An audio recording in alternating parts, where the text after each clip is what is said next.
சின்ன வயசுல என் வீட்டுக்கு ஒரு நாள் வந்திருக்கேன். அதுக்கப்புறம் இப்பதே வரேன். என் ஹஸ்பண்டா அதுக்காக நான் எத்தனை வருஷமா காத்துட்டு இருந்தேன் தெரியுமா? ரொம்ப சந்தோஷமா இருக்கு டாக்டர்.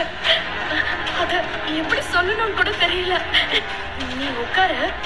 உனக்கு ஏதாவது வேணும்னா சொல்ல, நான் கொண்டு வந்து தரேன். எனக்கு ஒண்ணு வேணாம். நான் கொஞ்ச நேரம் ரெஸ்ட் எடுக்கிறேன். சரி டாக்டர், நீ ரெஸ்ட் எடு. நான் உனக்கு கொடுத்த கிஃப்ட் எல்லாம் எங்க மறைச்சு வச்சிருக்கேன்னு தானே தேடினேன்.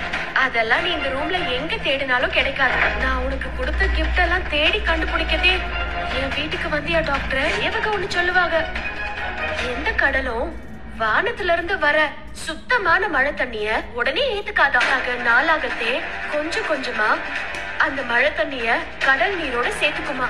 கண்டிப்பா நீ ஒரு நாள் என்ன உன் கூட சேர்த்துக்குவ. எனக்கு அந்த நம்பிக்கை இருக்கு. நீ எங்க அம்மாவை குழந்தை மாதிரி பாத்துக்கிற பைரவி, சத்தியமா சொல்றேன்.